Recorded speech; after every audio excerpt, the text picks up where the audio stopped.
If we have a legal system that governs us here on this earth, then you'd be very foolish to believe that the spiritual world is lawless. That it is a world where people do as they like. Oh, our actions don't bear any consequences because we are free agents and we don't live according to any type of law. Well, we know that's not true for us here on the earth. So, for us that are on this side of the world, that are alive, so why would we believe that to be the case for the spiritual side of the world? It is the spirit that gives birth to the natural. And if you don't believe this, you will be very surprised to find yourself in a courtroom after you die. When you study the Bible, you will find so many legal languages written in it because heaven has a legal system. The spiritual world has a legal system. Take, for instance, the book of John chapter 3, verse 18 to 19. I will start from verse 17. It says, "For God did not send his Son into the world to condemn the world, but to save the world through him. Whoever believes in him is not condemned, but whoever does not believe stands condemned already, because they have not believed in the name of God's one and only Son. This is the verdict. Light has come into the world, but people love darkness instead of light, because their deeds were evil." Notice that it says that this is the verdict against you. In other words, this is the argument against you. This is the judgment against you. When you go into the court of law, before you're tried, you have to do a plea. This is a space where you're given a chance to plead guilty or not guilty to the charges against you. And then a verdict is derived from that plea.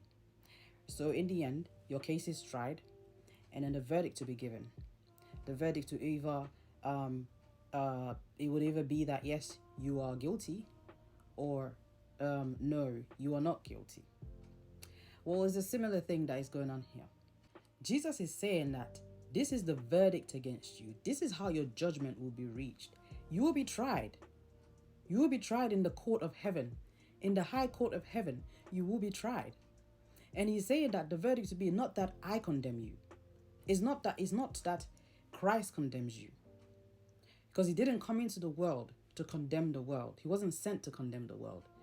At the end of the day, he is saying that your unbelief condemns you. Your refusal to believe that he came into the earth for the sake of your salvation. You refuse to hold on to that. You rejected that. What I find interesting is that people like to argue that how can this, why does it have to be that way? Why do I have to believe in Jesus to go to heaven? Why can't I just go to heaven? Okay, the person that owns the place, the person that owns the kingdom is telling you that this is how you get into the kingdom. And you're telling them that, no, I don't think that makes sense. Why can't I just... It's like, for instance, if you're trying to get into the United Kingdom, there's a process to get into the kingdom, right?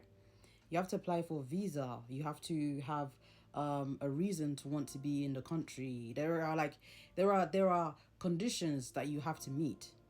You can't just up and say that doesn't make sense. Why do I have to do that? Is it not just another land?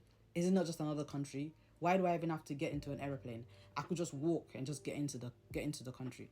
Well, then you go ahead and do that, and see how you're gonna get in. See if you won't meet checks and balance. See if you won't meet checks and trials. It doesn't work that way.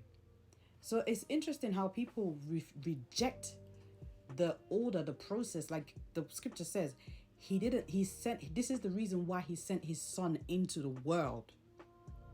Yeah, he didn't send his Son into the world for you to be condemned. He sent his Son into the world as a ticket for you to get into heaven.